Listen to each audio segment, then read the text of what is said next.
नमस्कार, महाकुंभ क्षेत्र से हमारे खास शो में आप सबका बहुत बहुत स्वागत है। मैं हूं आपके साथ अनुपम। बसंत पंचमी को जिस तरीके से 3 तारीख को अमृत स्नान है, उसकी सभी तैयारियां पूरी कर ली गई हैं। प्रशासनिक अमले के साथ साथ मेला प्राधिकरण भी लगातार बसंत पंचमी के अमृत स्नान को लेकर के तैयारियों को अंतिम रूप दे रहे हैं। फुल प्रूफ प्लान तैयार किया जा रहा है और सबसे बड़ी बात यह कि मौनी अमावस्या के दिन जिस तरीके से घटना हुई, उसके बाद घाटों को लेकर के भी नई रणनीति तैयार की जा रही है। वहीं आपको बता दें कि महामंडलेश्वर स्वामी कैलाशानंद ने भी उत्तर प्रदेश के मुख्यमंत्री योगी आदित्यनाथ की तारीफ की है कि जिस तरीके से प्लान्ड वे में चीजों को किया जा रहा है, एग्जीक्यूट किया जा रहा है और साथ ही साथ तमाम व्यवस्थाओं का ध्यान रखते हुए श्रद्धालुओं को सहूलियतें दी जा रही हैं ताकि किसी भी श्रद्धालु को आने के बाद कोई दिक्कत संगम क्षेत्र में न हो। इसके लिए बाकायदा खाका तैयार किया गया है। अलग अलग सेक्टर और जोन में जिस तरीके से एरिया बांटे गए हैं, मित्र पुलिस लगातार लोगों की मदद के लिए, उनको संगम में डुबकी लगाने के लिए लगातार जिस तरीके से प्रयास कर रही है, उसकी हर कोई सराहना कर रहा है।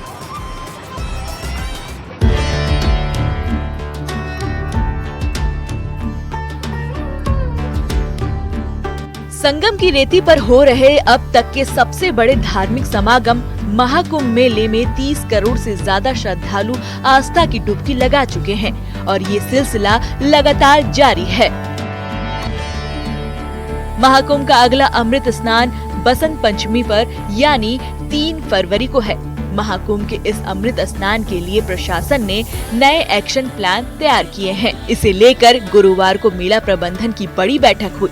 इस बैठक में मेला अधिकारी और डीआईजी महाकुंभ मौजूद रहे। इस बैठक में सरकार की ओर से भेजे गए अधिकारी भी शामिल हुए। बैठक में सभी घाटों पर एंट्री और एग्जिट पॉइंट पर चर्चा हुई। इंतजार है बसंत पंचमी की, उस अमृत स्नान की बेला की और साथ ही पवित्र स्नान की, उस डुबकी की, जिसके लिए श्रद्धालु यहाँ पर पहुँचे हुए हैं और अभी भी बहुत से श्रद्धालुओं ने आस्था की डुबकी लगा ली है। आपने पवित्र स्नान कर लिया है? कर लिया। कैसा लगा? वहाँ किसी तरह की अव्यवस्था? सच बताइए। बहुत अच्छी व्यवस्था है। व्यवस्थाएं अच्छी, बहुत अच्छी व्यवस्था है। अच्छा, कैसी प्रशासन की व्यवस्था आपको नजर आ रही है? बहुत अच्छी आ रही है। आपने लगा लिया है पवित्र स्नान? कर लिया है? लगा लिया है। आपने भी कर लिया है? कर लिया। वहीं निरंजनी अखाड़े के पीठाधीश्वर आचार्य महामंडलेश्वर स्वामी कैलाशानंद गिरी ने महाकुंभ में व्यवस्थाओं पर लेकर सीएम योगी की जमकर तारीफ की है। इसके साथ ही उन्होंने भरोसा जताया कि बसंत पंचमी पर होने वाले अमृत स्नान के दिन भी व्यवस्थाएं बहुत अच्छी रहेंगी। हमें लगता है कि मुख्यमंत्री होते हुए एक साधु और महात्मा होते तो समय निकल सकता है, लेकिन इतने बड़े राज्य का मुख्यमंत्री होने के बाद ये इतनी बार उन्होंने समय निकाला तो निसंदेह उनका हृदय से संतों के लिए, भक्तों के लिए आदर है, जिस कारण वो इस कुंभ में आकर के व्यक्तिगत सर्वे कर रहे हैं, व्यक्तिगत देख रहे हैं। और मैं पुनः उनको बधाई देता हूं। मैं उनको पुनः बधाई देता हूं कि टिप्पणी करने वाले जो लोग हैं उनकी टिप्पणी को आप न सुने, उनकी टिप्पणियों को आप न सुने। आप तो कुंभ को लेकर के आगे बढ़े। भारत ही नहीं, दुनिया के जितने भी साधु संत हैं, 13 के 13 अखाड़ों के जितने भी प्रतिनिधि मंडल हैं, आचार्य हैं, महामंडलेश्वर हैं, व्यक्तिगत सभी आपके साथ हैं। सब सारे परंपराओं को मानने वाले आपके साथ हैं। महाराज जी, एक सवाल ये है कि इस महाकुंभ में 2 चीजों की बड़ी चर्चा है। एक तो सनातन बोर्ड की मांग हो रही है और कुछ संत ये भी मांग कर रहे हैं कि हिंदू राष्ट्र बने। इसको लेकर क्या प्रतिक्रिया है? हिंदू राष्ट्र बने नहीं, हिंदू राष्ट्र तो है, हिंदू राष्ट्र है और हम सब सनातनी हैं। आज कुंभ से एक संदेश जा रहा है कि दुनिया का सबसे बड़ा मेला है ये, दुनिया का सबसे बड़ा महापर्व है, जिसमें एक स्नान में 5-5, 10-10 करोड़ लोग आ रहे हैं। 5-5, 10-10 करोड़ लोग आ रहे हैं। 3 फरवरी को होने वाले अमृत स्नान में भी करोड़ों श्रद्धालुओं के आने का अनुमान है और इसी को देखते हुए महाकुंभ पहुंचे श्रद्धालुओं ने लोगों के लिए एक खास संदेश दिए। व्यवस्थाएं बहुत बढ़िया करी गई हैं और जो भी व्यवस्था है सब अच्छी है। जो संगम में आए हैं, संगम में आने का मतलब है संयम से आए। अगर संयम से सोए तो व्यवस्था सारी अच्छी है। ये संयम रखेंगे, अगर कोई भी भगदड़ मस्ती कुछ भी होता है तो आप अपने जो भी आपका साथ है उसको संयम से उसको उठाएं। एक ही बार लगानी है। अगर ये बहुत बड़ा पर्व है और अपनी जितनी हिसाब से जनसंख्या है, सभी को मौका मिलना चाहिए। तो मेरा ये अनुरोध है कि आपके अगर स्नान हो चुके हैं तो आप अपनी डुबकी लगा के और अपने अच्छी व्यवस्थाएं लग रही हैं। अच्छी व्यवस्था है, बस धक्का मुक्की नहीं होनी चाहिए। अगर और चलते वक्त किसी इंसान को उठाया जाएगा, कोई गिर रहा है तो उनके पास चला ना जाए। उनकी मदद करनी चाहिए। सब संयम से चलेंगे तभी एक साथ अपन सब मिलजुल के एक साथ स्नान कर पाएंगे। बता दें कि आस्था के महापर्व महाकुंभ के भव्य आयोजन से श्रद्धालु अभिभूत हैं। श्रद्धालु महाकुंभ में की गई व्यवस्थाओं और अनुशासन की तारीफ कर रहे हैं। संगम पर सुरक्षा, स्वच्छता और श्रद्धालुओं के लिए अद्वितीय सुविधाएं देखकर सुखद अनुभव कर रहे हैं और कह भी रहे हैं कि ऐसा दिव्य और भव्य वातावरण पहले कभी नहीं देखी।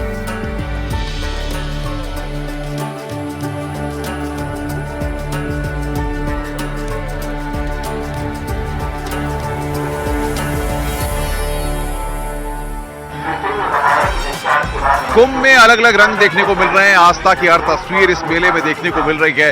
अब तक अगर आज के आंकड़े की बात करें तो दोपहर तक लगभग 1,40,00,000 श्रद्धालु यहां पर स्नान कर चुके हैं और टोटल अगर हम देखें तो लगभग 31 करोड़ का आंकड़ा यहां पर पार हो चुका है। तो आप समझ सकते हैं कि लगातार कुंभ मेले की शुरुआत से, महाकुंभ की शुरुआत से जो आंकड़ा है वो 31 करोड़ को पार हो गया है और अलग अलग तस्वीरें, अलग अलग रंग हर किसी को अपनी ओर आकर्षित कर रहे हैं। घाटों की तस्वीरें, चाहे अखाड़ों के रंग हो या सारी व्यवस्था मेले को सुसज्जित कर रही है और लोग इसके लिए हर तरफ से मेले में खिंचे चले आ रहे हैं।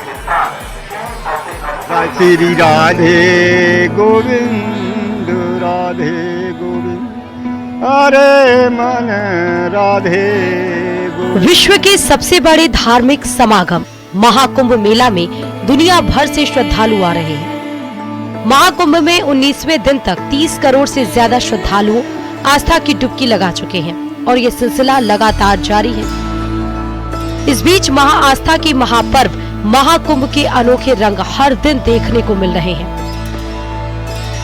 उत्तर प्रदेश के हाथरस के रहने वाले चरण सिंह महाकुंभ मेले में गिटार वाले बाबा के नाम से मशहूर हो गए हैं। बांके बिहारी पिया चुरा रे दिल मेरा लिया। गिटार वाले बाबा महाकुंभ के अनोखे रंगों में एक रंग बन गए हैं। चुरा रे दिल मेरा लिया। बाबा का अपने गिटार के साथ भजन गाना अपने आप में महाकुंभ का एक अनोखा रंग है। महाकुंभ के मेले में गिटार वाले बाबा चर्चा का विषय बन गए हैं। बांके बिहारी की भक्ति में लीन है। पिछले कई सालों से बाबा की भक्ति में इतने लीन हैं कि गिटार साथ लेके चलते हैं और जहां निकलते हैं लोगों को भजन गुनगुनाते हैं। चरण सिंह इनका नाम है। चरण जी, हाथरस के आप रहने वाले हैं, कैसे ये गिटार वाले बाबा आपका नाम पड़ा और आप भजन ही गुनगुनाते हैं सिर्फ? श्री राधे गोविंद राधे गोविंद, अरे मन राधे गोविंद। बांके बिहारी पिया चुरा रे दिल मेरा लिया। श्री बांके बिहारी पिया चुरा रे दिल मेरा लिया। हे राधा बांके तेने ये क्या किया, चुरा रे दिल मेरा लिया।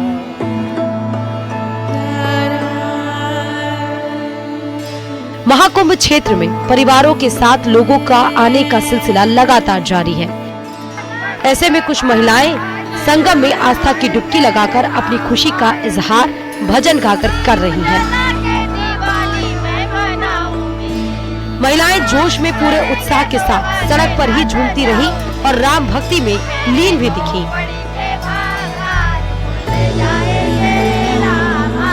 चारों तरफ हर हर गंगे और हर हर महादेव की गूंज है। श्रद्धालु पूरी तरह से उत्साह से लबरेज हैं और इस वक्त हम अखाड़ों की तरफ जो मार्ग जाता है वहां पर मौजूद हैं। सबसे बड़ी बात यहां पर यह है कि श्रद्धालुओं का रेला उमड़ा हुआ है। संगम में डुबकी लगाने के बाद तमाम श्रद्धालु आ रहे हैं। ये पूरा परिवार यहां पर मौजूद है, महिलाएं यहां पर मौजूद हैं। जो यहां पर क्या सुनाएंगी आप लोग?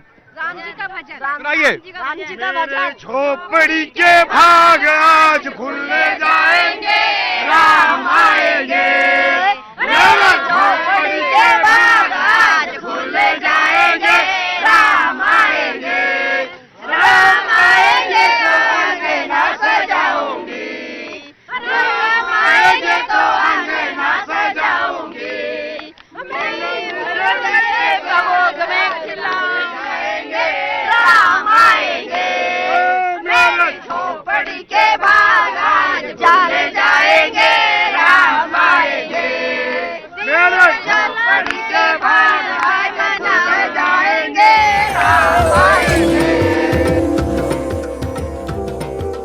महाकुंभ में आस्था की डुबकी लगाने पहुँचे गुजरात के श्रद्धालुओं के भी अनोखे रंग देखने को मिले।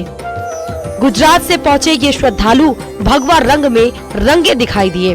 श्रद्धालुओं ने तीर्थराज प्रयागराज में की गई व्यवस्थाओं के लिए योगी सरकार से लेकर प्रयागराज के स्थानीय लोगों की जमकर प्रशंसा की।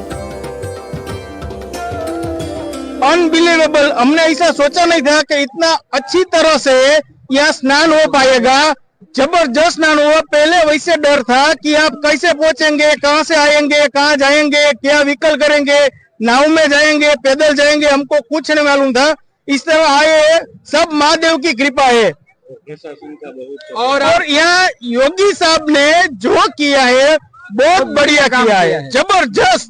वर्ल्ड में किसी को कोई कर सकता नहीं है। मैनेजमेंट है बहुत अच्छा है, जो एयर सभी यहाँ पे कमांडो है, पुलिस फोर्स है, जो मैनेजमेंट सब लगाए। सफाई भी बहुत अच्छी करते हैं। हमने देखा कि सफाई भी बहुत अच्छी रखते हैं। यहाँ पे घाट पे था लेकिन कोई ऐसा कुछ कचरा कुछ नहीं मिला। बहुत अच्छा मैनेजमेंट है यहाँ का। हम गांव में से निकले हैं, गांव में से निकले तो सब वो गांव के लोग भी बहुत करता है, मदद करते थे, सपोर्ट करते थे। मंत्रोच्चार से गुंजमान महाकुंभ मेले में मौनी अमावस्या के दिन विशाल दिव्य भव्य त्रिवेणी संगम पर करोड़ों श्रद्धालुओं ने आस्था की डुबकी लगाकर एक नया कीर्तिमान रचा।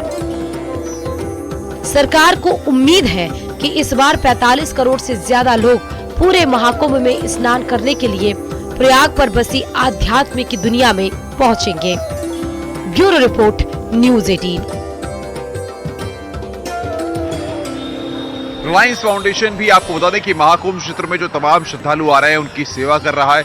लगातार जिस तरीके से अन्य सेवा यहां पर की जा रही है, और आपको बता दें कि रिलायंस फाउंडेशन ने बसंत पंचमी के दिन 1 करोड़ लोगों को अन्य सेवा करने का बात की है, ताकि लोगों तक किसी भी तरह से कोई दिक्कत ना हो। और यह अन्य सेवा का क्रम रिलायंस फाउंडेशन का लगातार यूं ही जारी रहेगा।